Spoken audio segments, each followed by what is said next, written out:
The Dave Hooker Show. A presentation of Off the Hook Sports. Objective insight, expertise, top guests. Available on YouTube, Apple, Spotify, and the Off the Hook Sports app. Download now for free. Also available on offthehooksports.com. I compute and obey. Now to Dave Hooker. Ready. Here we go. Good Monday morning to you and yours. Travis, John already on the board. Caleb in the big NYC, New York City. He's on assignment trying to determine why Todd Helton wasn't actually invited into the Major League Baseball Hall of Fame. That's what he's doing. No, he's got other things going on, but he's in the NYC. I'm still in Tennessee. And I'll tell you what, Caleb, you know you really love the people you work with and the people you get to talk to on a day-to-day basis. When over the weekend, and it started Thursday and Friday, and Caleb noticed it a little bit because I was blowing my nose during the commercials, had a terrible cold, and I thought to myself, I'm glad this is on the weekend so it doesn't preclude me from visiting with Caleb and our listeners. And I thought that, and that's when you know things are going good. Good morning, Caleb. How are you, sir? I'm doing great. It's sunny and nice in New York. You know, the last 2 times I've been here, it snowed. So I'm loving this weather right now. And I haven't seen New York in the sun, maybe since like 2016.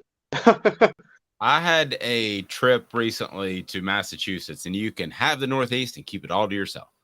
That was the end of it when the snow froze and me with my artificial hip, and I'm walking around thinking that I'm going to slip and slide and fall, and it froze. The snow froze into ice, and that was it.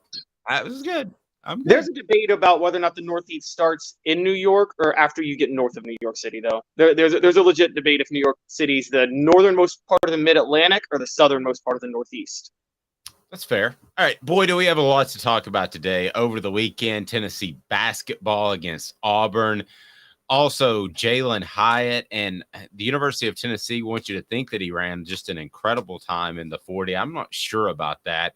Nick Saban weighs in on permanent opponents. And let me go ahead and tell you, because of who this came from, and that's Sports Illustrated with Ross Dellinger, this is an insight into who are going to be the permanent opponents, not only for Alabama and Tennessee. This wasn't accidentally released by Nick Saban. He believes this is the direction. So while this is not set in stone, I'm going to go ahead and give you all of those later on in the program because I believe that's who they will be. And then you remember Quentin Dormandy, a guy that I really liked, a Tennessee football signee. Nothing much came out of him as far as his playing career at Tennessee, but I really liked him out of Texas, loved his arm.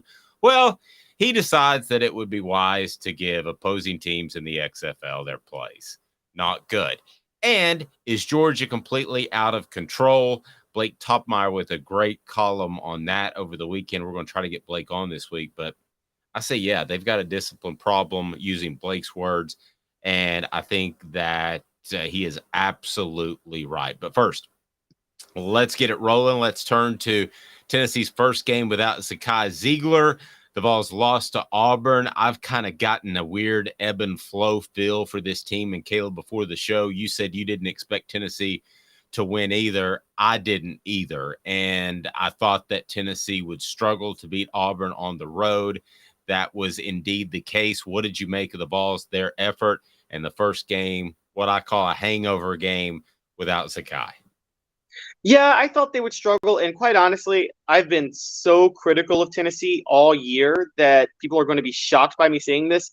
I think this loss was a little much ado about nothing. I think the issues with Tennessee were going to be there whether or not they won this game, because this game you're playing Auburn is still a really good team on the road. And look, Tennessee didn't do all the things I've criticized about them weren't really on display in this game. I mean, they were 8 of 17 from 3. Vescovi showed up, did what he needed to do, scored 21 points. Tennessee dropped 70. I mean, the thing was, Auburn just scored 79, and it was one of those games where Auburn was – I mean, we know Tennessee's defense is great, so it wasn't – I don't think it was like a laziness on the defensive end, really. I think Auburn was just shooting the ball well and playing well offensively. I think the only thing I might say is Auburn only had 6 turnovers. Now, this is where the Zakai Ziegler injury comes into play. Ron Slade told us last week, to his credit, the first thing he said was the defense would be the hardest thing to replace because Ziegler's just so pesky on the perimeter that he forces a lot of turnovers. And that It seemed reminds me of Teron Lue. Oh, that's a great one. Pesky little defender. Who was it that he defended when the Cavs had that awful team that made it to the finals, and he just was in somebody's face the whole time? It was, I think it was in the Eastern Conference Finals, maybe 2007. Was it? I don't remember. See, my memory of Tyronn Lue in the finals, sorry, is still getting stepped over by Allen Iverson. But okay. But I think that's a pretty good comparison. And when you lose that, he was a very important player in that run. And now without Ziegler, I'm sorry to interrupt you. Go ahead. No, it's fine. It's fine. Yeah, I just think that might be the one concern to pull from this. But I don't think you can use one game as a measurable for this. I think more it's just Tennessee's had longstanding issues all year. Look, if Tennessee was still the number 2 team in the country or the number 1 team in the country, this would have been a game I had them pegged to lose. I mean, this is a type of game that teams this year lose in college basketball. Auburn's a decent team. You're playing them on the road. The tempo they run. I personally don't think this loss is that big of a deal. I just think the way the season ended as a whole is a big deal, if that makes sense. Yes, I completely agree with that. I've gotten pretty good. I think Caleb, you would agree with this. I'm not just tooting my own horn of feeling the ebbs and flows of this team. I thought they would beat number 1 Alabama, and then there were a couple of losses I felt like. And usually I can get a feel for a team about mid-February to March, and I did not think they would win on Saturday. How big of a loss is it? Well, I mean, that's the question we'll ask in 4 Downs. And 4 Downs today is brought to you by our friends at Bassey Lawn and Garden. Man alive, it's worth the drive. Bassey Lawn and Garden has the industrial mowers, the commercial mowers, where you'll want to make the drive from Nashville, Knoxville, Chattanooga, doesn't matter. Get to Cleveland, Tennessee. Man alive, it is worth the drive. Bassey Lawn and Garden also, if you're nearby, they've got the residential mowers as well. So let's get to it. 4 Downs basketball style, brought to you by Bassey Lawn and Garden. Man alive, it's worth the drive. We'll just start that over. 4 Downs. 4 questions. 4 answers.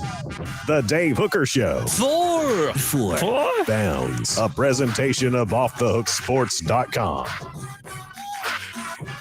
Well, we've addressed this to some extent, but how big of a loss was that to Auburn? How concerned should Tennessee fans be?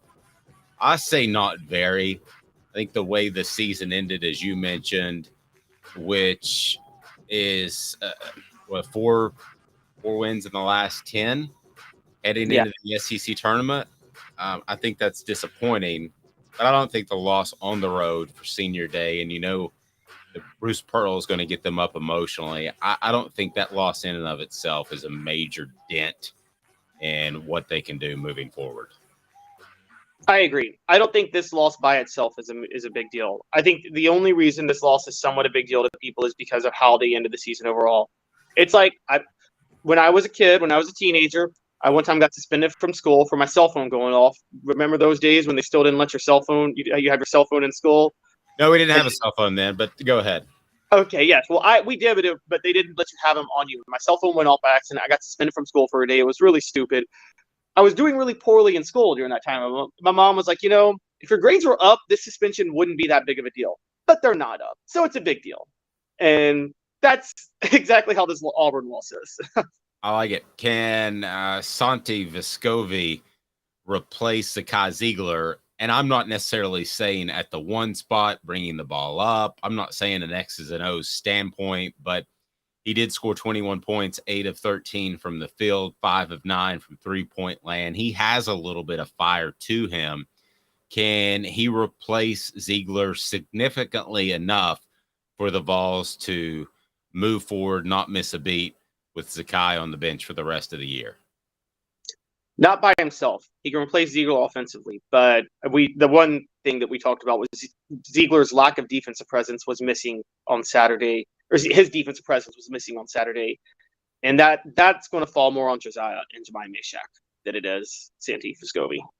Okay, that answers third down. Who else needs to step up? So do you think it is, if you had to pick one guy, is it Josiah? Yes, it's Josiah. He's finally getting healthy. By the way, he had 10 points on Saturday. I know he was 4 of 12 from the field, so it wasn't like he was that good, but he was 2 of 6 from 3. So, yeah, I think Josiah is going to be the guy to step up. There you go. All right. Does this affect your tournament opinion? I think I know your answer on this.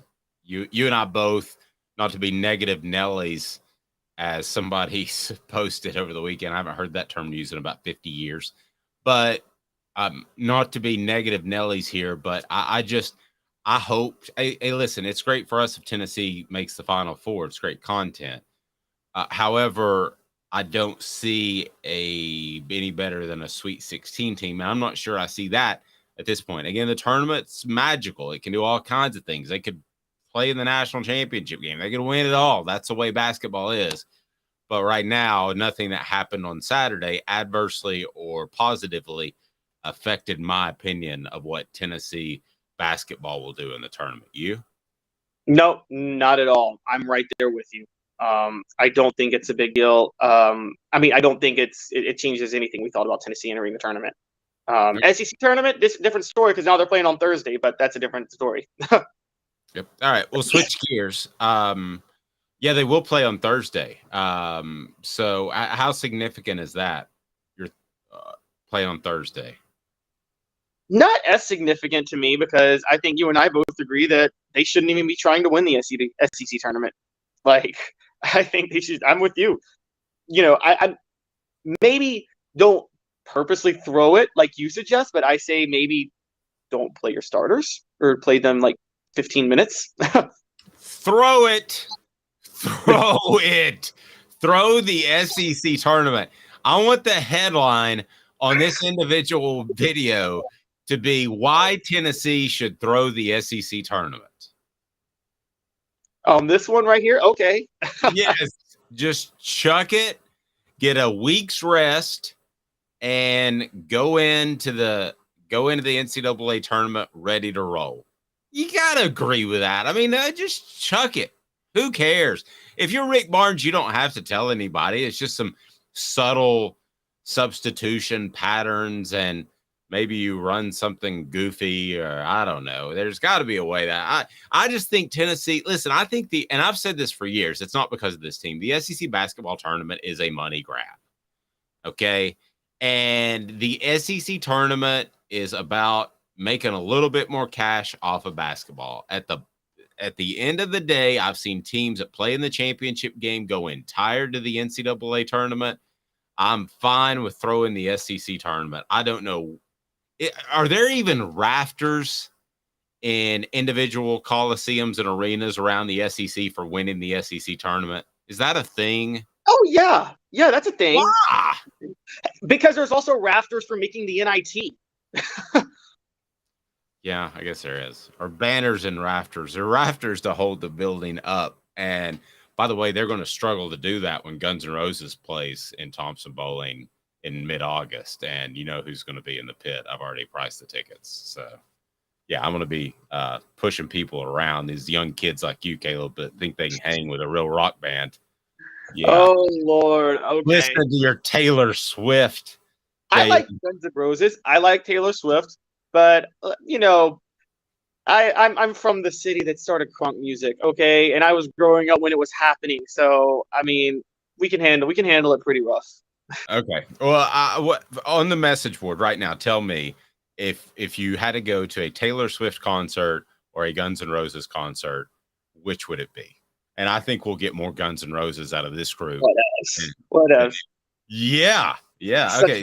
I like Guns N' Roses. You're putting me in a position to attack them. I'm not here to attack them. I'm not a big fan of the glam metal bands. I thought the hair bands were a little extra, if I'm being honest, but I did like Guns N' Roses. They were not a hair band. They were not a glam band. They were anyway, I don't want to get too deep into it. But their music was real. John says Guns N' Roses by far. Thank you. They were not a glam band. That kind of ended with, I would say, Motley Crue. Night Train is my jam. You can't beat Night Train. John's been to GNR 5 times. Loving me some John. All right, John, let's go push some people around. Let's push these kids around in the pit. You won't be pushing kids around. You'll be pushing people y'all's age around. No. We got some love, some Why Justin am I Bieber. gay? Oh man, they play a little Rocket Queen, man. I'm like throwing punches, and yeah, John says let's do it. We're doing this, and for a guy who hadn't been to a concert in a long time, I'm also going to Bonnaroo to see Foo Fighters.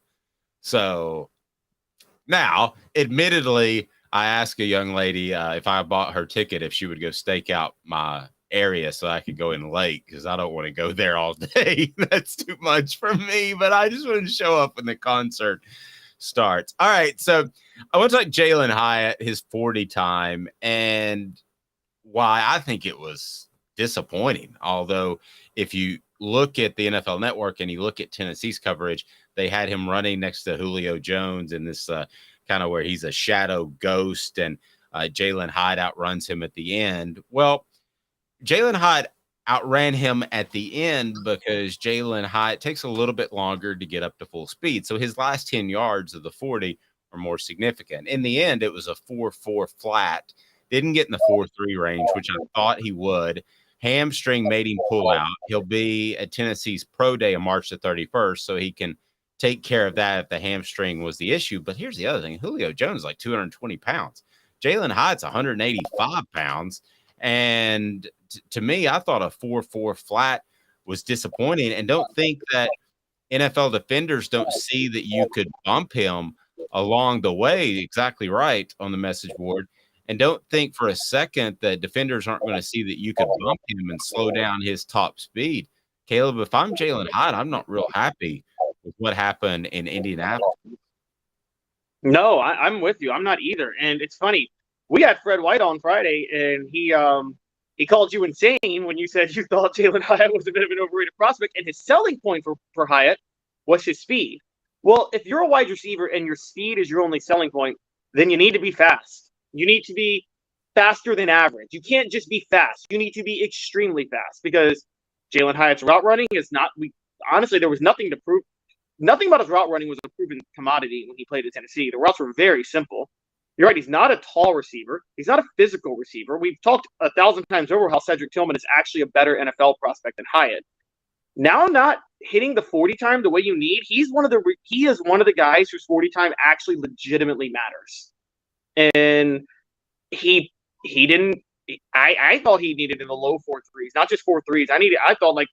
I thought he needed to be pushing into the 4.2 range if possible, if he was going to be a decent NFL prospect. And 4.4 that's for Jalin Hyatt specifically not going to cut it because I don't have any proof. I don't see anything of him being an elite route runner. Dave, do you? No, and he may end up being a great route runner. I mean, I've known of a lot of players that were average at certain things in college, and they go to the NFL. A guy says, "I'm going to rebuild you," and they have done that. I know a lot of examples of that, but Jalin Hyatt may be that guy. He may be a great route runner, but we don't know it now. I tell you what, when I look back over the combine, kudos to Darnell Wright, a guy that does all the right things, moves to right tackle. He solidified himself as a first-round NFL draft pick. There's no question in my mind he's going in the first round. The other guy that I really like, although he didn't throw a single ball, is Hendon Hooker.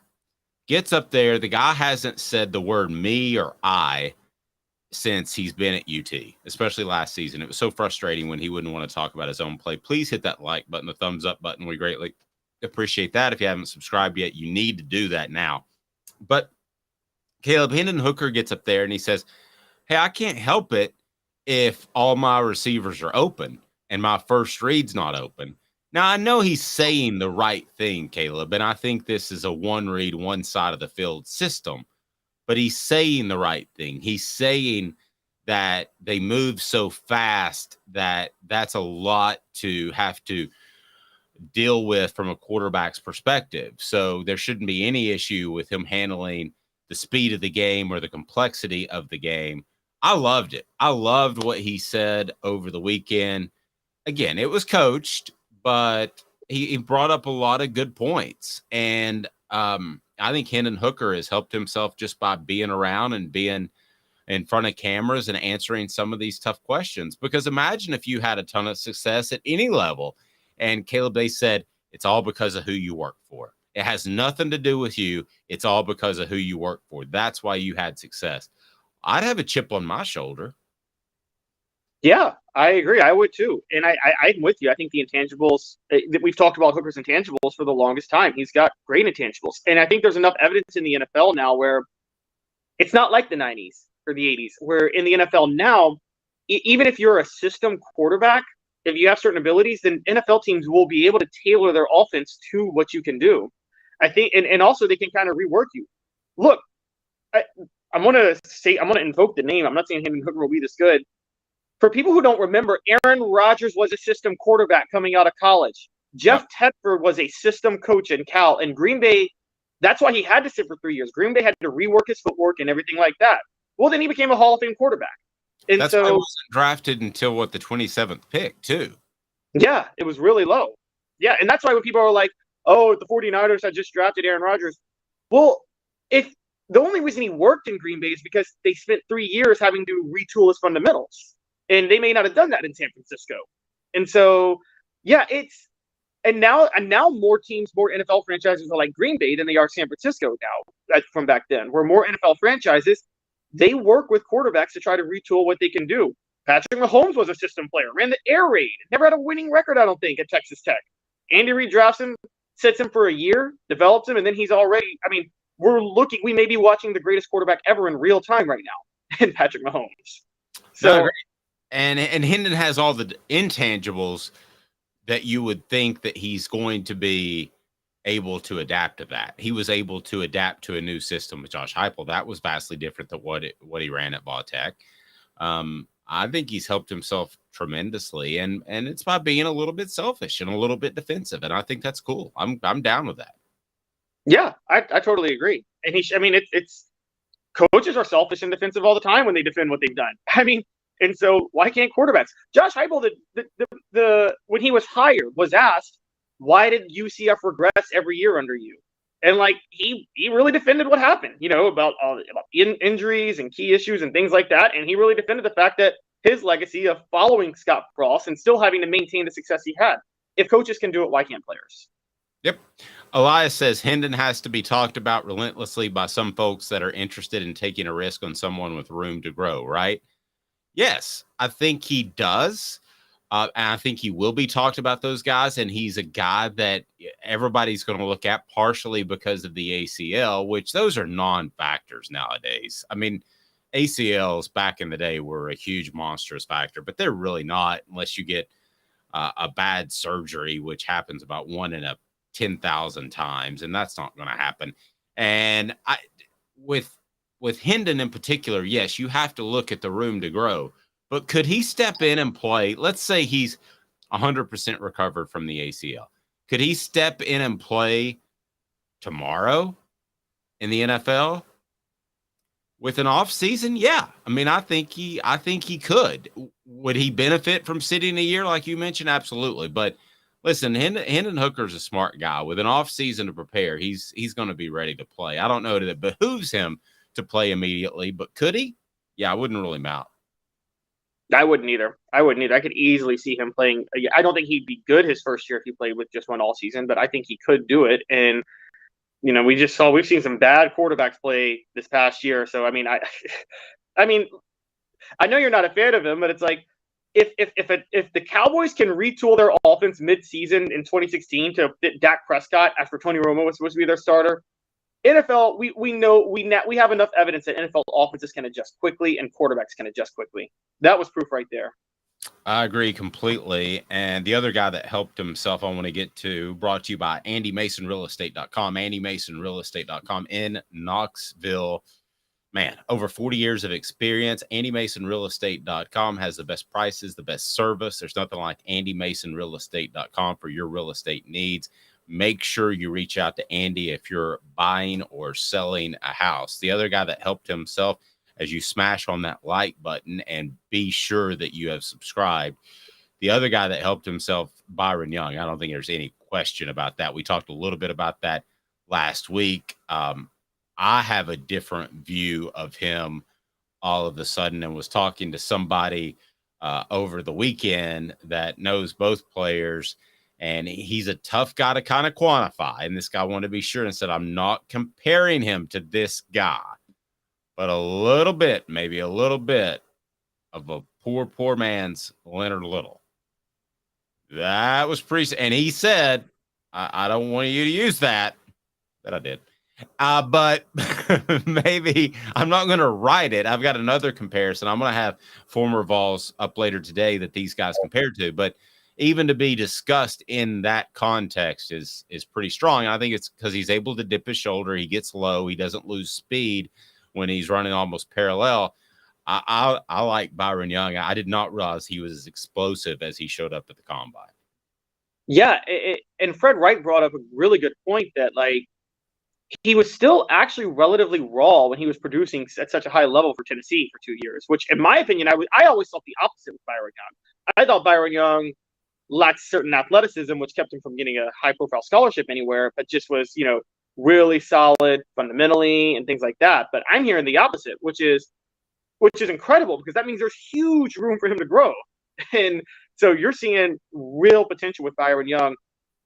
I mean, I could see, look, Byron Young, I think, was recruited as an outside linebacker before he was a defensive end. And I know Leonard Little played middle linebacker, didn't he? Well, unfortunately, he should not have. He played middle linebacker. He was lost, only made plays because he was an incredible athlete, and then they moved him to defensive end where he should have played the whole time. They should have had Al Wilson as an underclassman at Mike, and they didn't because they didn't think he was quite ready. So shoulda, coulda, woulda. But Peyton probably has a national title if they do that. But anyway, it's a whole different discussion. He may have one if they start Jamal Lewis by early in the season too. So right, they make those. Yeah, that's very fair. All right, so if you're sitting at pick number 35 and you need a receiver and you need a defensive end pass rusher / linebacker, are you taking Byron Young or Jalin Hyatt? And you need both? You need both. Equal needs. Byron Young. That's not even a question to me. Yeah, I'm taking Byron Young. That is an easy one. Me too. And I don't think we would have necessarily said that before the NFL Combine. Hit that like button. Go ahead and do it right now. We greatly appreciate it. And if you haven't subscribed, do that. Brought to you by Zool Beer, xulbeer.com, zoolbeer.com. Back in 2 minutes, and a former Vol is apparently throwing games in the XFL, which is bizarre, which would throw up the gambling line. But if you're gambling on the XFL, you got problems. And I'm going to tell you most likely who Tennessee's 3 permanent opponents will be. Nick Saban has spilled the beans. Off the Hook Sports with Caleb Calhoun. I'm Dave Hooker. Our family has been creating jewelry since 1986. Each piece unique with a story all its own. I'm Rick Terry with Rick Terry Jewelry Designs. I'm a jeweler, and I want to be your jeweler. We're grateful that you chose us to be Knoxville's best jeweler. My family and staff look forward to serving you. So please come see us. Kingston Pike and Campbell Station Road in the heart of Farragut and downtown on Gay Street, right next to the Tennessee Theater. Inflation has risen to the highest level in over 40 years, according to the April 2022 U.S. Inflation Calculator. Will your investments provide you the income you need in retirement? Are you losing purchasing power of your savings due to inflation? Simply stated, if the cost of goods and services are 8% higher and you're only earning 4% in your investments, that money buys you less of what you need. Right now is the time to act. Call Guardian Investment Advisors today. Hey folks, Gary Viles here. I want to personally invite you to North Knoxville's newest sports bar and restaurant. It's Big Orange Phillies, located in Black Oak Center. And yes folks, it's happening in Halls. Big Orange Phillies offers family-friendly environment with homemade meals and the best deli-style subs around. Billiards, darts, jukebox, shuffleboard, and cornhole, and a full bar. We also offer valet parking on weekends and during special events. We even have a covered back patio. It's happening at Big Orange Phillies. We want, we need, and we appreciate your business. Hi, Mike Davis here with City Heating and Air, reminding you to always dare to compare. Our team provides quality local heating and air service, installation, and maintenance across East Tennessee. We use only the best equipment like American Standard heating and air conditioning for your residential, new construction, or commercial needs. Honesty, dependability, and customer satisfaction have been the cornerstones of our business since 1961. City Heat and Air. There's your fare. Chattanooga, we're at it again. For the 5th year in a row, you voted us best of the best criminal and DUI law firm. And finalists for best law firm and best personal injury firm.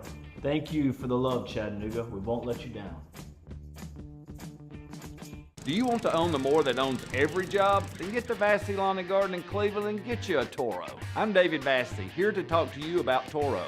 With a Toro Zero Turn, you'll get more out of every minute and you'll reach the finish line faster. At Vassey's, we like to say, no matter if you're mowing 3 acres a week or 11 lawns a day, homeowners and business owners alike find confidence in equipment they can trust from top to bottom. Vassey Lawn and Garden, Highway 60 North in Cleveland. Man alive, it's worth the drive.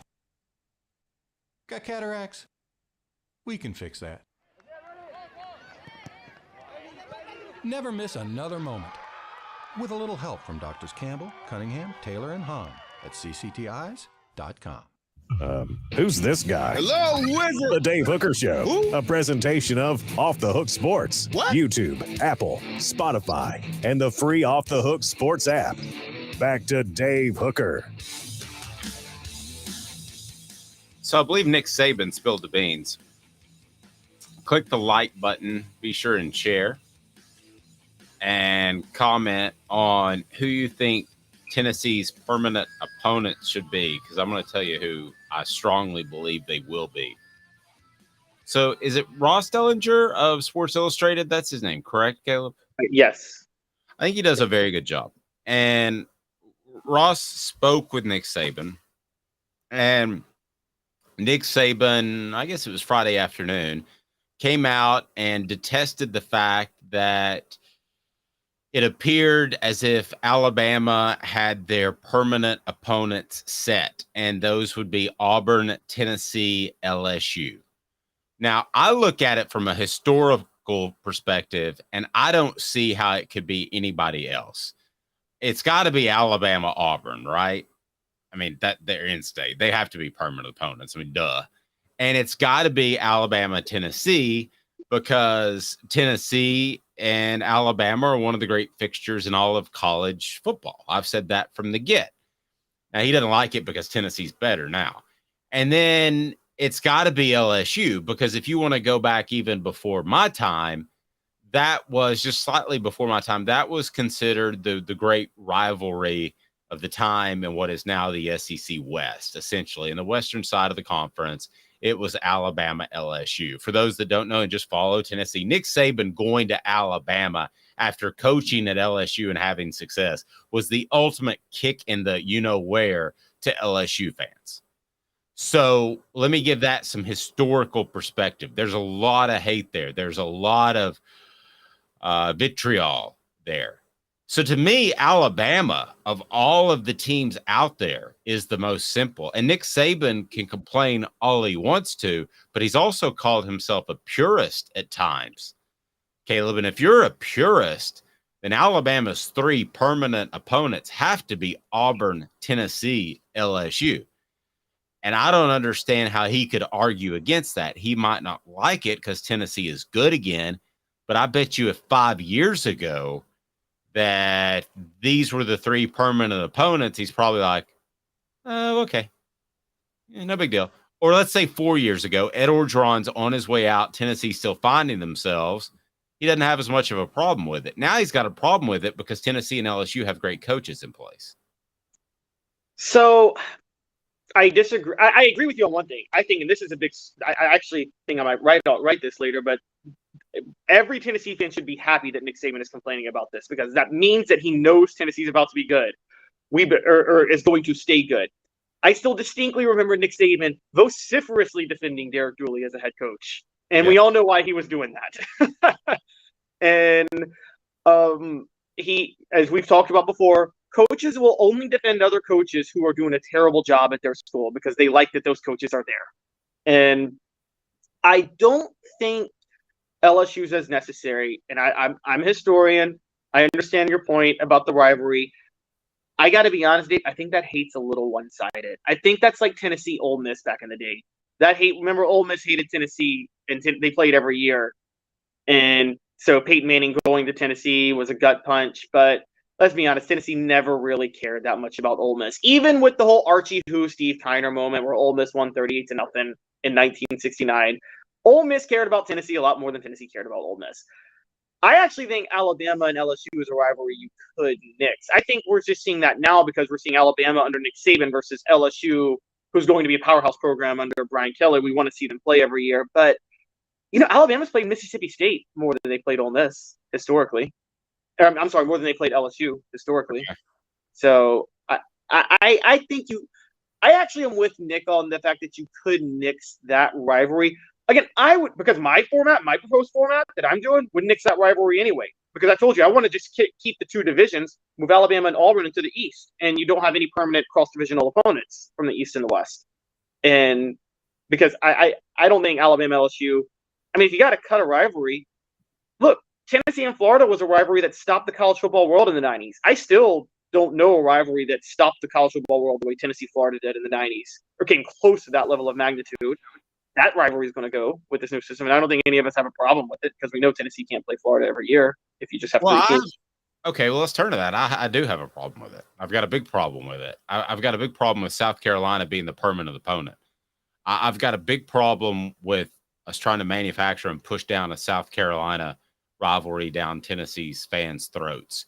And listen, I don't care what happened in November of 2022. That is one game, and there is no rivalry there. There is no excitement there. That is not a rivalry. South Carolina, much like you were talking about, Ole Miss looked at maybe, did you say Ole Miss maybe looked at Tennessee as a rival at one point? Yeah. Okay, well, Kentucky and South Carolina are the same thing. All right, they look at Tennessee as a rival. Tennessee is not a rival. Tennessee does not look at Kentucky in football and think, oh, rivalry game. They don't. You don't think the same thing for South Carolina. You absolutely do not. So to put South Carolina in there, and I know you're going to have to crack some eggs, no pun intended, to make this omelet of the expanded SEC, but it needs to be Florida. It needs to be Florida, Georgia, and Alabama, and I don't care if that's tougher or not right now. Well, then we need to do the SEC needs to do what we have suggested, which is just do the divisions. Then you have 7 permanent opponents and 2 on the other side, and it works to pick the top 2 teams. If Alabama and Auburn move to the East and Missouri moves to the West, there's only one game you would lose. At that point, there's only one annual game you would lose that has been played at least 100 times. That's Alabama, Mississippi State. I don't think Mississippi State's going to complain about not having to play Alabama every year anymore. I think they were more than happy to get rid of that game. And yeah, you'll lose Alabama, LSU. I don't think Alabama LSU is in the top 10 of rivalry games at SEC history that people want to see. I don't. I think Ole Miss, Mississippi State's better. I think LSU, Ole Miss, honestly, is more historic. Texas, Oklahoma, Arkansas, Missouri. There are a lot of directions you could go, and if you want to take it at face value and right now what's going on, then you say Tennessee, they're permanent opponents according to this report by Ross Dellinger. And I want to be clear, it wasn't a report, but I have every reason to believe this is going to be the direction that it goes because Nick Saban wouldn't comment on something he didn't feel firmly about. And I believe this was leaked to Ross. This is just my hunch. I haven't spoken to him. I don't know him. But Tennessee, their permanent opponents will be Vanderbilt, Alabama, South Carolina. Now, you have to keep Vanderbilt because they're in-state. You have to keep Alabama because it is such a great rivalry. So really the only question is that third spot. And I think that should be Georgia or Florida above South Carolina because of the history. Now, that being said, Tennessee fans that are rooting for an easier schedule, this is it. Okay, so South Carolina, you would rather play South Carolina than Florida or Georgia. Don't get me wrong. You would rather have your recruiting oats sow and continue to grow in the state of South Carolina and the Carolinas in general. So you want to be there every other year as opposed to Florida where there are 500 teams battling for the same prospects, and you have to overcome all of the distance in between the two schools. South Carolina ain't that far. And I'll go ahead and tell you right now, from a recruiting perspective, Tennessee would rather play South Carolina. But at the end of the day, what right is for that to be Georgia or Florida. Let's be honest, Dave. It's the other way around that we need to look at this. They're having trouble. The SEC commissioners are having trouble finding permanent opponents for South Carolina because they're realizing outside of Georgia, no school really makes sense for South Carolina on an annual basis. But Kentucky, maybe? I don't know. South Carolina, Kentucky rivalry? Like, there's no real rivalry for South Carolina in the SEC. And, I mean, to me, they were always more of an ACC school anyway. They struck me more as they belonged in the ACC than the SEC. Yes. No, I completely agree. And Arkansas always felt more like a Southwest Conference school. But I don't know if they can go back and change that now, but at least Arkansas, there's some familiarity with the new teams that are coming in Texas and Oklahoma. With South Carolina, you're still like kind of the oddball team that's just kind of stuck in there. I don't know how you can fix that. Their three permanent opponents would be Florida, Tennessee, and Kentucky. Well, I guess.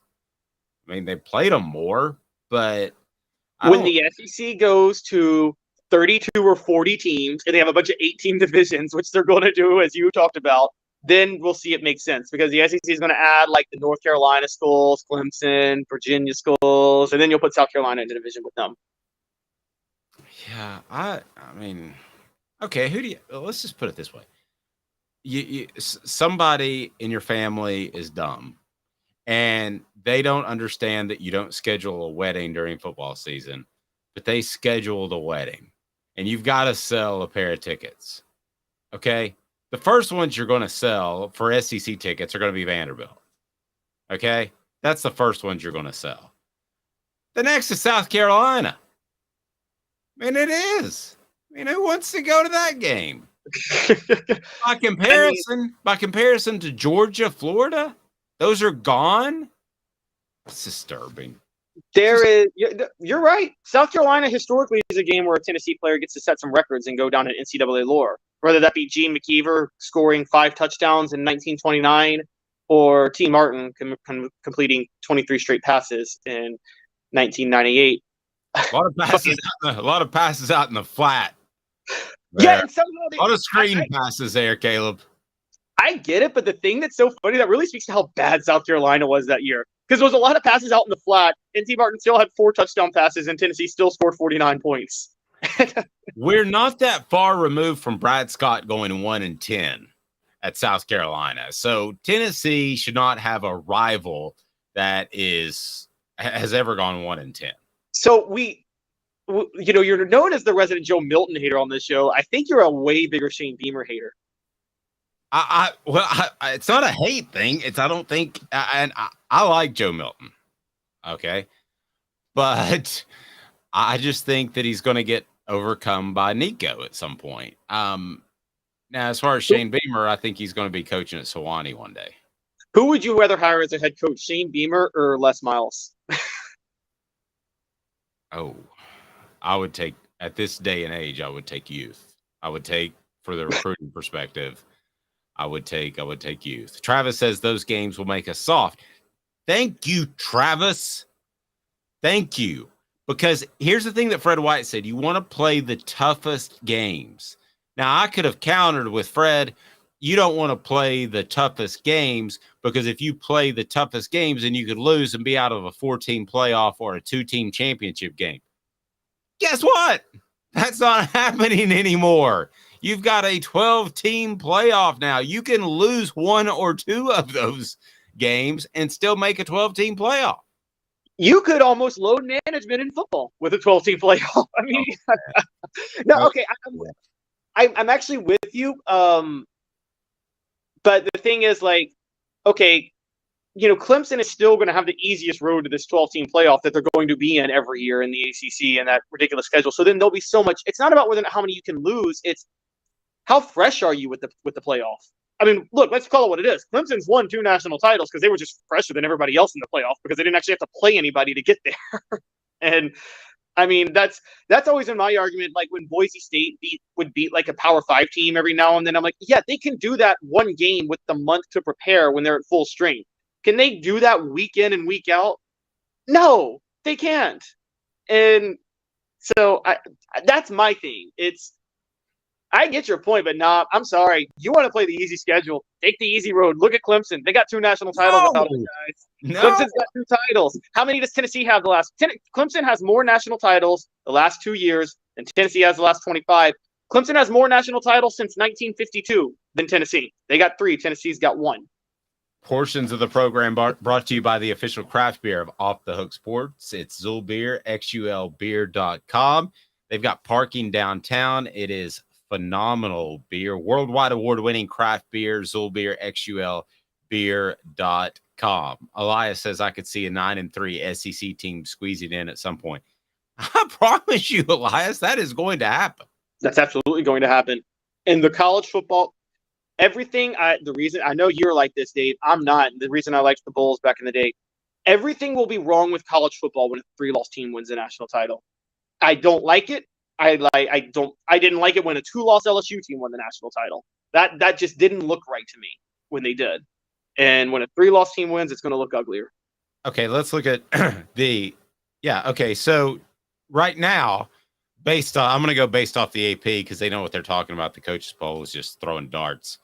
But the AP, you have Utah at 10-4, so they would make it. Florida State 10-3, so they would make it, and that's 3 regular season losses, by the way. That's not the bowl loss. USC 11-3, and I feel like I missed it. Tulane at 12-2. I don't know what you do with them, but they won. But yeah, I mean there are teams that are going to make it in with 3 losses. So play the schedule you can. Travis says I'd rather beat the great teams every single time than to prepare a month and still won. Thank you. Smoky Mountain Red says 12-team playoff will show the weak schedules even more with weaker teams getting in. Yes. And it will also, and when they get hammered in the quarterfinals, then Caleb, you'll be like, man, I wish they'd played a tougher schedule. It's not, though. The opposite's going to happen because what's going to happen is that there will be teams that are so fresh for the 12-team playoff. Some teams are going to have to go through a grueling SEC. Let me say this, too, by the way. If you're an SEC team, because the 12-team playoff is probably going to take, I think you agreed, right, Dave? There's going to be 4 SEC teams year in and year out in this 12-team playoff. There's going to be 4 just from the SEC alone, I think. You don't want to play for the SEC championship if you're going to this playoff. You'd rather be and not play for the title. If we're not going to have divisions anymore, I say ditch the conference title. Ditch it completely. Chuck it. That's a money grab. Unfortunately, I'm afraid that's going to turn into a money grab too. But I get that. Clemson was pretty fresh this year. Travis says, "How did that work out for them? Not too good." They didn't care. Rebecca.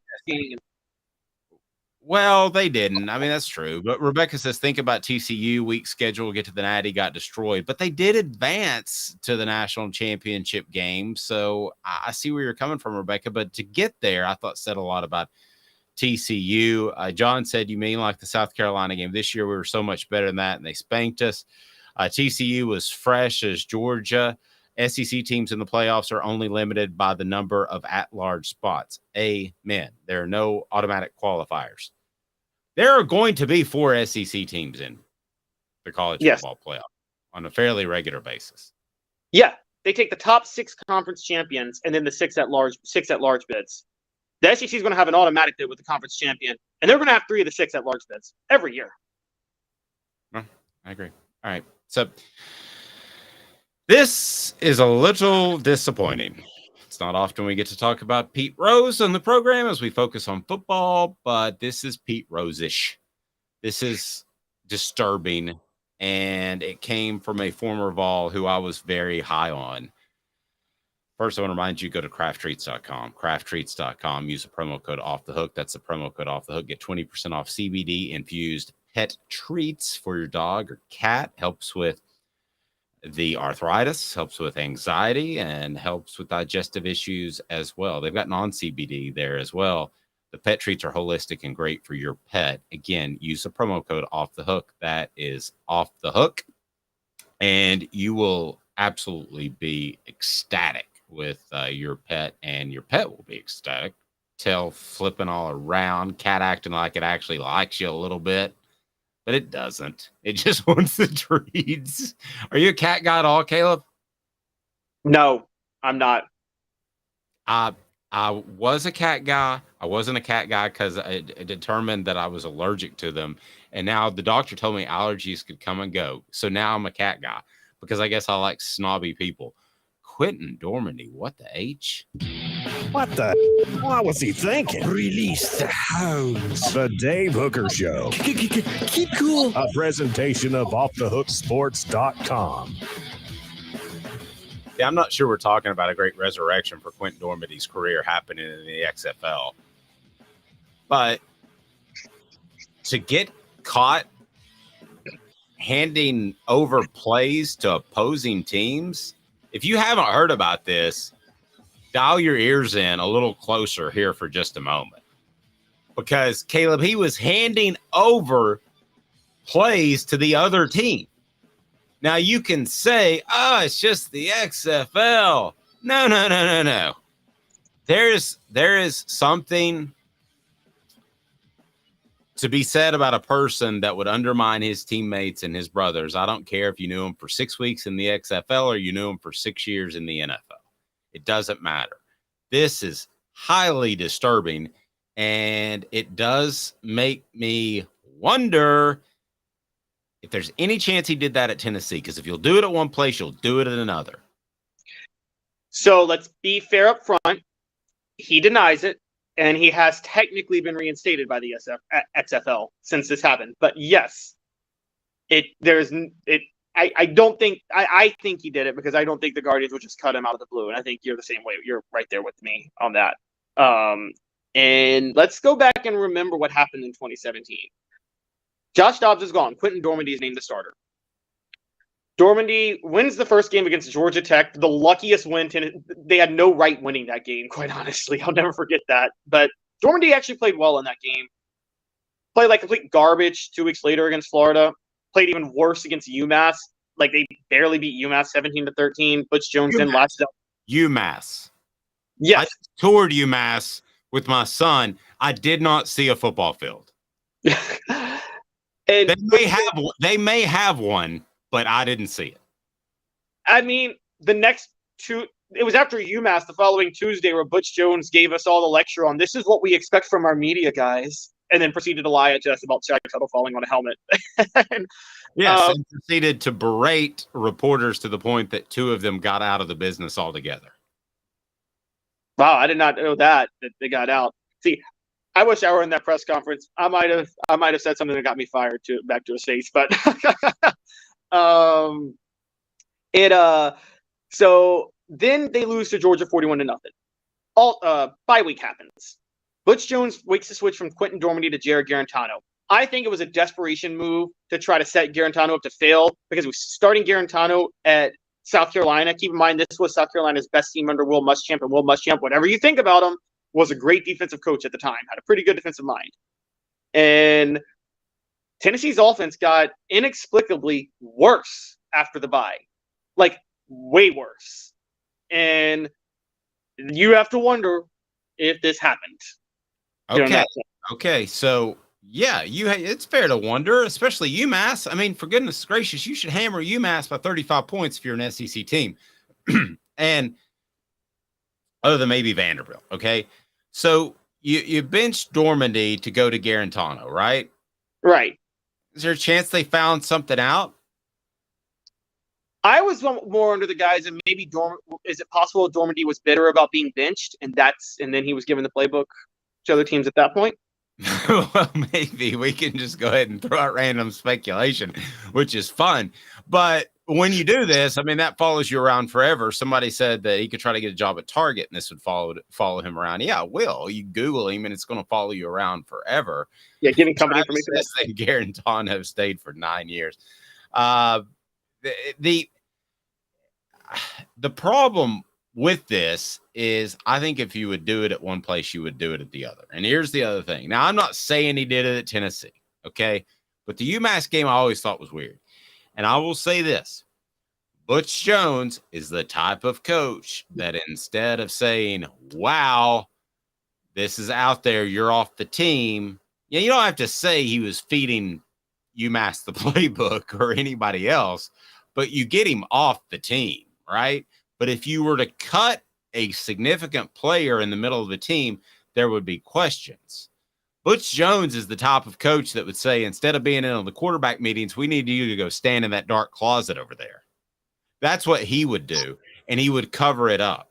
That's why this thing has legs at Tennessee. Butch Jones would never cut him from that team and throw him off, which any other coach that I have ever been around, from Lane Kiffin to Philip Fulmer to Derek Dooley to anybody, they would cut him immediately.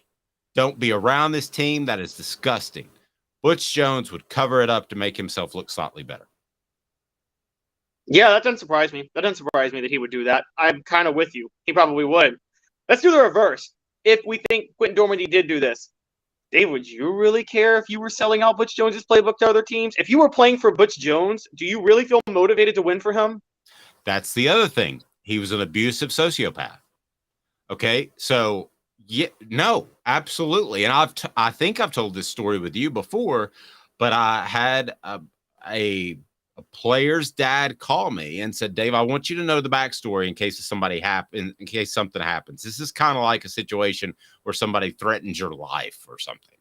And you say, I want there to be proof if something happens to me that something bad was going to happen. It was probably that guy.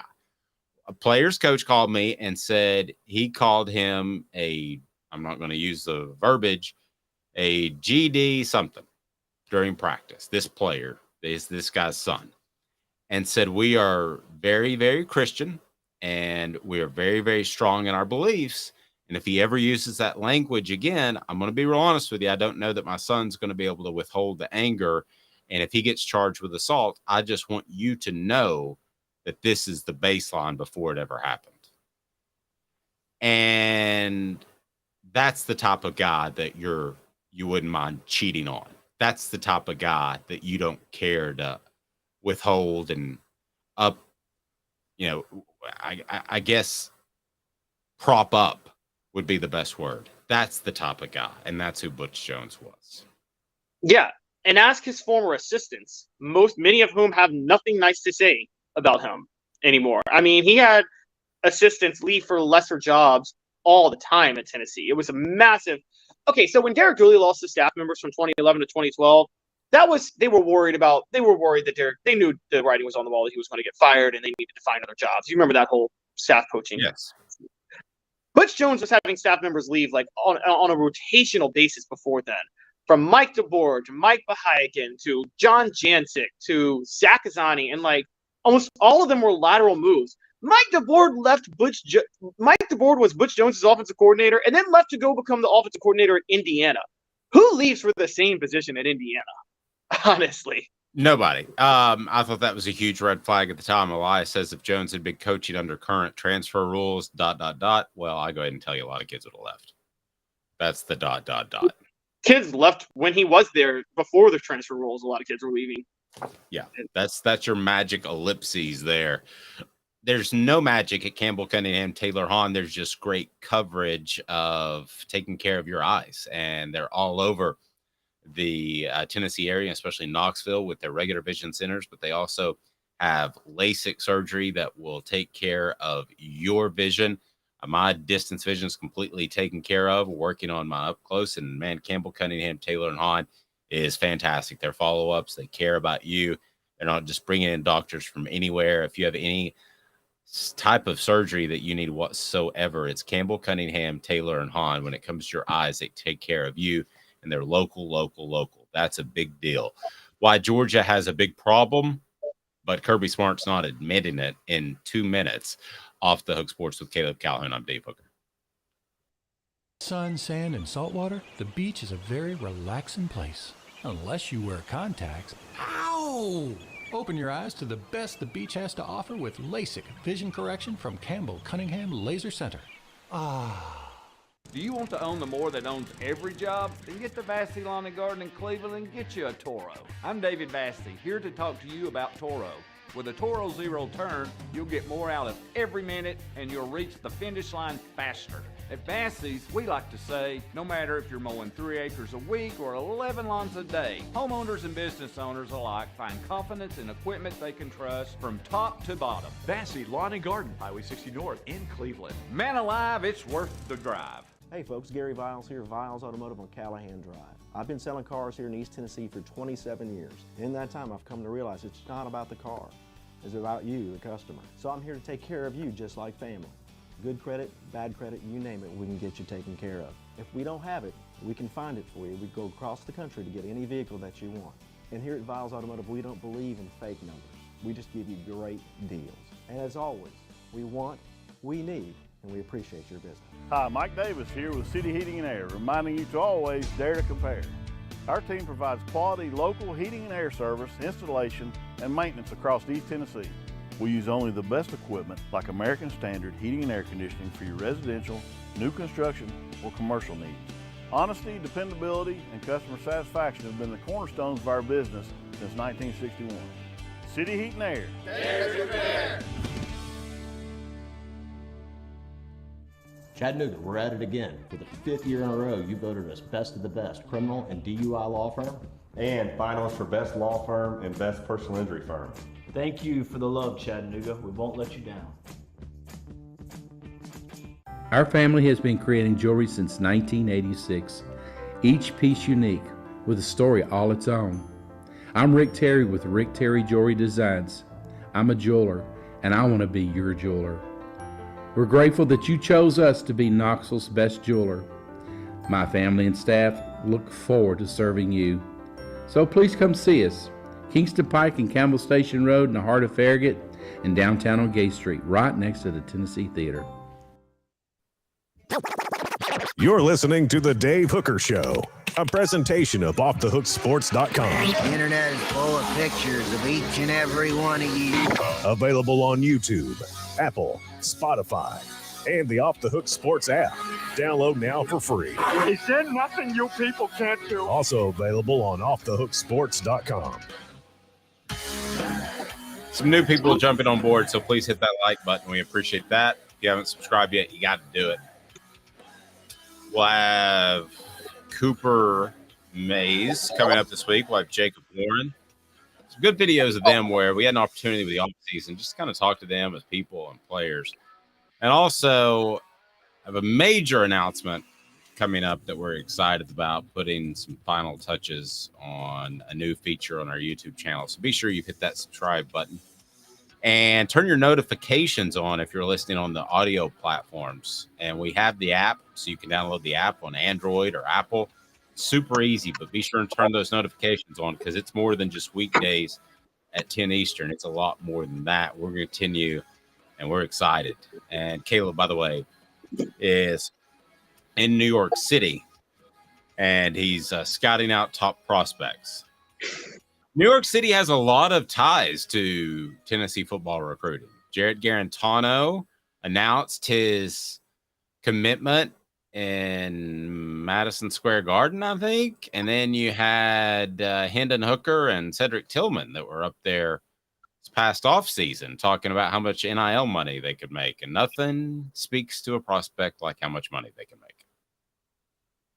No, not at all. It's the best recruiting tool there is. And I mean, I said 5 years ago, if Tennessee wanted to get relevant again, they should get ahead of this and just start spending money on players even before it was allowed in the NCAA. He's just thumbed their nose at the NCAA.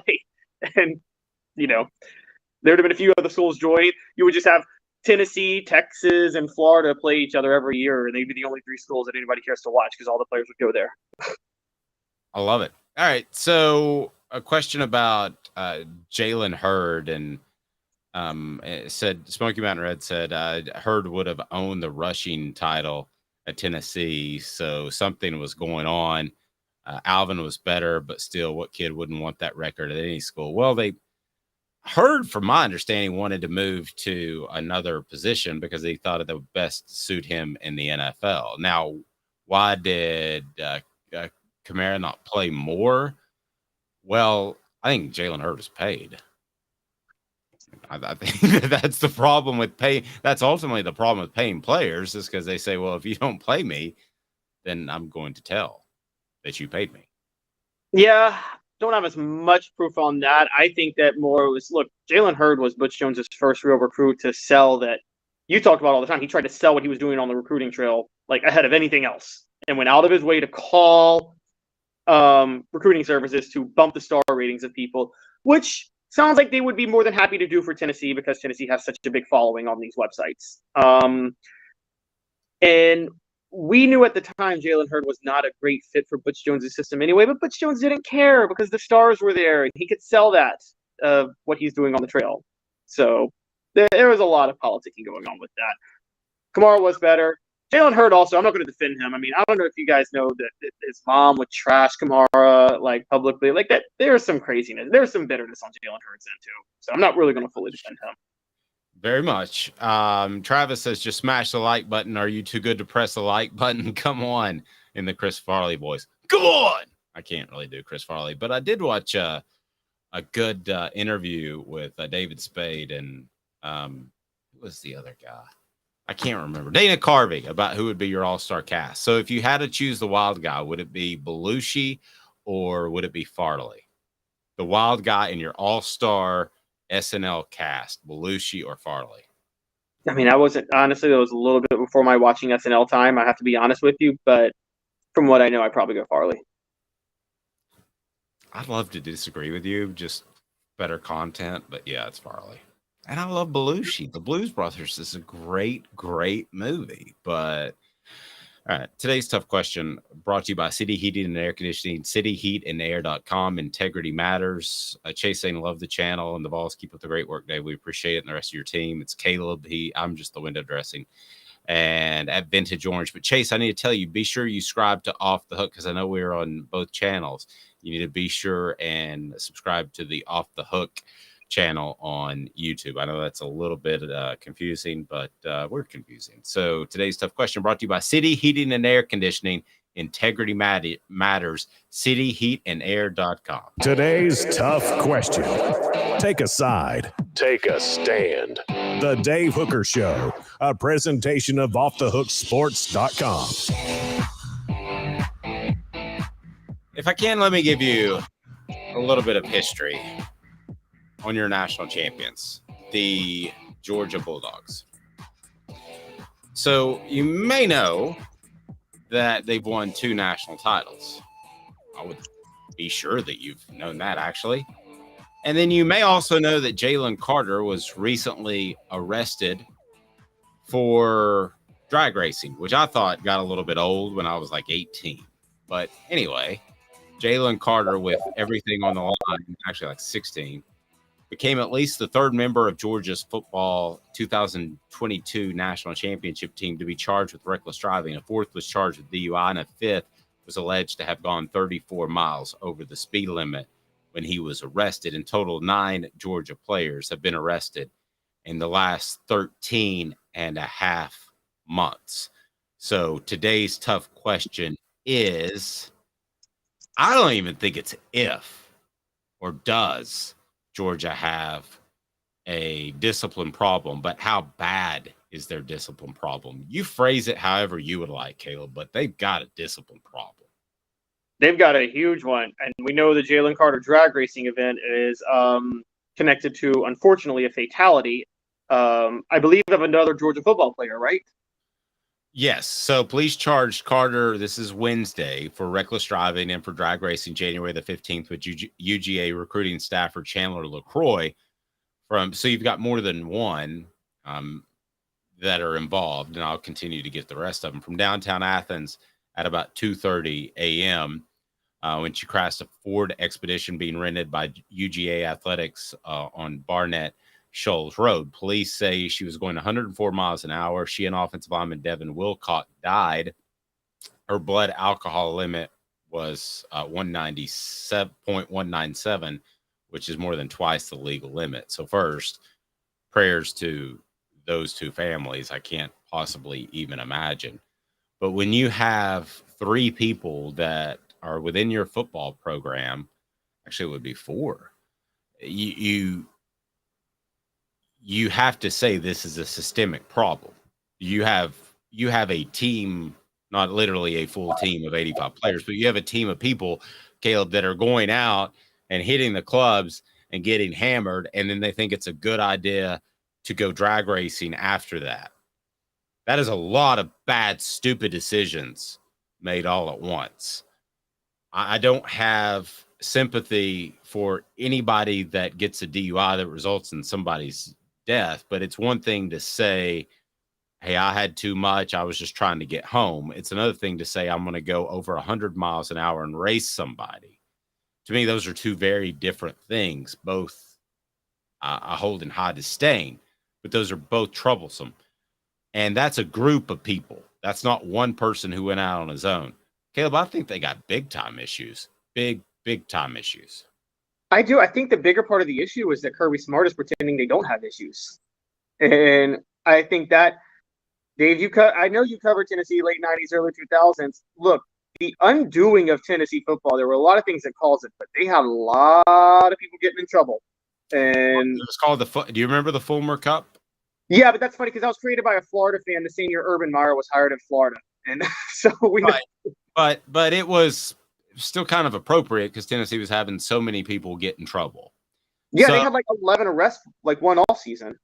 Yeah, so it was embarrassing, but it was also a sign of the program was losing some of its discipline. If you lose discipline off the field, you're going to eventually lose discipline on the field.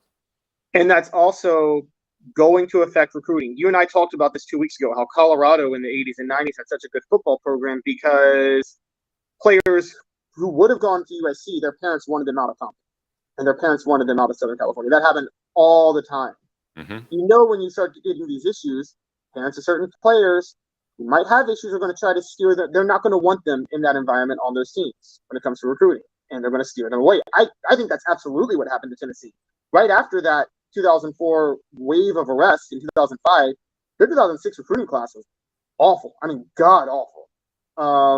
And I think that there was a connection there. And not talking about it only makes it worse. Just to give you a point on this, Dave, you know I'm a Grizzly fan, and for the past 2 months, I've been telling everybody John Morant is moving stupid. He's acting dumb. It's going to cost him. And I'm sure you heard about what he did this past weekend. And it's not stopping at 2 games, by the way. He might get 50 games because if he had the gun in Denver, that means he took a gun on the team plane, and guns are banned from team facilities in the NBA. So he's in way more trouble than just this 2-game suspension right now. And I kept saying it, and everybody was just laughing like, oh, we love his brashness, yada, yada, yada. And look at where he is now. And the Grizzlies season is probably done because of it. And it's a problem with Georgia. By the way, Tennessee uniquely, we can talk about this openly. Tennessee's uniquely connected to this with this experience because they had plenty of traffic legal incidents that were really serious involving former players. I mean, I can name 3, and I'm not going to right off the bat, that were involved in, that played from about 97 to 2001 that were involved in traffic fatalities at some point. Here's the thing that I want people to realize is with this NIL money, it's very possible to just go buy a $800-900 Beretta with basically you're just spending money. Whereas coming across a gun, probably for a guy who's struggling to get through college and isn't getting a lot of handouts, which the big players always were, but it's a lot easier to go buy a gun. And at that age, unless you've been raised with guns, and I have nothing against guns, I don't want to get a Second Amendment debate, but it's a lot easier to go buy those fast cars and go buy those nice guns. And it's a status symbol with a lot of people. So this is going to be something that I think college football is going to have to deal with moving forward. It's not like you can go get a gun, and Tyler Smith had a gun that wasn't registered and the serial number was scratched off. He probably got that on the black market, you would think. And it was probably a little bit cheaper. There's not going to be any financial hindrance for any player with some NIL cash to be able to go and get that type of gun. But here's the other thing that's more details. I always felt like since the day that Nick Saban kicked off a linebacker named Jimmy John, I think was his name. It was his first year at Alabama, and he was slinging cocaine in the athletic department parking lot, which is frowned upon. So I believe firmly that he set the standard at that point, Caleb, that you weren't going to be able to do really stupid things. And this is a really stupid thing. But I believe that when you played for Alabama, you knew it was going to be tough, but there was some virtue involved and that he cared for you. Talking to somebody last week before all of this came out, there was a situation in which this person knows recruiting really well and knows inner workings of the programs of Georgia and Tennessee, for instance. And he said there's a more wholesome feel around Tennessee. And this person didn't have any allegiances to either. It is a business in Athens. It is a business in which they want to churn out championships and top NFL prospects. And I've got no problem with that. And some guys are going to be just fine with that because they're all business when they're 18. But we're still talking about young men that could use some guidance.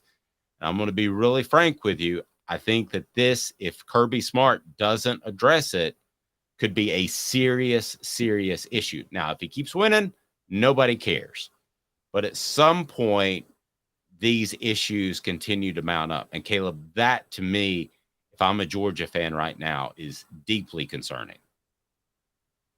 Yes, I agree. Part of the Nick Saban thing, though, I got to be honest with you, that was to give himself credibility for future situations. I mean, there was the player, I forget his name, the defensive lineman that got kicked out of Georgia for a serious sexual assault incident, I think in like 2014 or 2015. And then he took him on, and I mean, he did not like Paul Feinbaum questioning him about that at all. And he got really upset about the matter. And player talk, I can't remember his name off the top of my head, but let me just ask you this. Who do you I mean, they're not the exact same person, even though they look like it at times. But let me ask you this. If it's your kid, who are you sending them to? Nick Saban or Kirby Smart? And this isn't just because of these latest incidents, but Nick Saban has a long record of not having a rash of incidents like this. And there were some outtakes of Kirby Smart around the national championship game that I thought were a little abrasive. And a little that, having an 18-year-old son, and maybe I'm soft, guys. If I'm soft, call me out on the message board. And I'm like, I would rather have some. I'm sure Josh Heupel curses. Sure, all that happens. I'm sure players, coaches curse and all that. But there were times I saw some things that Kirby Smart felt a little too NFL-like. Yeah, I mean, if you ask me that straight up, yeah, I'd rather Nick Saban. I mean, all day, every day. You're right. Nick Saban there's more of a body of work there over the years, even though I think in many ways, to a degree, Nick Saban's a bit of a fraud in terms of his pretend character. His sanctimoniousness just annoys me to no end. But at least he pretends. I don't feel like Kirby Smart even pretends. No, he doesn't. And it's look, we're going to have to see where this goes going forward. I mean, that it gets harder and harder the more successful your programs get. And you're right, with NIL money, it's only going to get worse. So that may be the telling story of Nick Saban, to be able to have this success over the course of 15 years. And you're right, had a couple incidences, but not things get out of hand. Kirby Smart's just won 2 national titles. We don't know how much longer this is going to go, but he's at his peak right now. And it shows how hard it is to maintain that peak. I mean, some coaches, I'm not putting Kirby Smart in the Urban Meyer category yet, where my player just tried to blind somebody on the field, and I'm only going to suspend him for a half because middle fingers to everybody in the SEC. And he hasn't gone to that level yet. Elias says, I'm more concerned with my kids' emotional and personal development so they can be happy and well-adjusted adult than anything else. I agree. And I think Nick Saban does care about that. Now, is he a little sanctimonious? Yes. Caleb, I'm not arguing that point at all, but I think he cares more than right now what I've seen Kirby Smart. Smoky Mountain Red says Kirby on a fast track to a hot seat once they go 2 or 3 years without a natty. If this off-field stuff continues, you are right. And let me tell you exactly how I know you're right. Because when Tennessee lost the SEC championship game in 2001, there were already some people that were upset about the off-field incidents. Now, if you win that game and you go play for a national title against Miami, one of the best teams in my lifetime. The most talented team ever. Yeah. So if you lose that game, you still played for your second national title in 3 years. Okay. So you can beat off the Wolves pretty easily that are upset about discipline. But when they lost that, the Wolves had a little bit more power. And they got a little bit more power in 2005 when things didn't go well. And they had all the power they needed in 2008. So that whole thing started. And I don't want to compare apples to apples because it's not. Kirby Smart has already had more success, and I think is a better coach than Philip Fulmer. But there's the tie there where you give a guy a little bit longer because he actually played for that school as Philip Fulmer had. But at some point, the championships are not going to look nearly as good. And I don't want this to sound harsh, but they're not going to look nearly as good if you have people that are continuing to suffer irreparable harm, such as death, around your program. That's going to be tough for a lot of people to swallow if this happens on somewhat of a regular basis, Caleb. I mean, he has to address this. And the problem is, once it starts to slip out of your control, it's really hard to get back. It's easy for a coach to go from being a disciplinarian to, hey, I was a little too tough on these guys, I'm going to lighten up, as opposed to being a player's coach and then tighten up. It's hard to go the other way. And here's the other point. With NIL money, you talk about how it's opening the door for players to be able to afford to do crazy things. Well, depending on where you are on the NIL level, and you and I know this, Georgia is way behind the curve on NIL. They're not where they need to be on NIL. They're not on Tennessee's level. They're not on Alabama's level or Texas A&M's level or Texas's level or Miami's level. I think they're closer to Florida's level, which we know Florida has no idea what they're doing with NIL. With the new age of NIL, a school like Georgia that's not there has to be a little more they can't afford to be as selective recruiting as they used to be. You know, what really did Fulmer in was the emergence of Georgia under Mark Richt and the emergence of some other SEC programs in the early 2000s. He wasn't able to be as selective on the recruiting trail because he had more competition to recruit the best players. So he had to get a little more desperate to just bring in the best players he could possibly bring in, threw aside some background checks, should we say. Kirby Smart's having to probably do that a little more of that too. He could have been in a position where he wouldn't have to do that because, as you and I have talked about, Georgia is a top 3 easiest job in America. But because they're behind the curve on NIL, look, I don't think you're that far around the corner from Tennessee and Alabama marching into the state and getting and competing on Georgia's level with the best players in that state.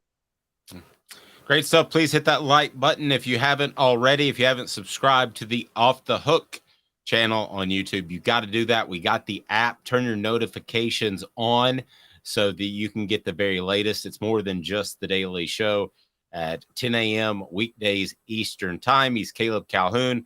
I'm Dave Hooker. It's a Monday and a lot to talk about. We'll be back with you on Tuesday. Check out that YouTube channel. Hit the subscribe and like button. Turn the notifications on, and I'll be 100% by tomorrow. He's Caleb Calhoun.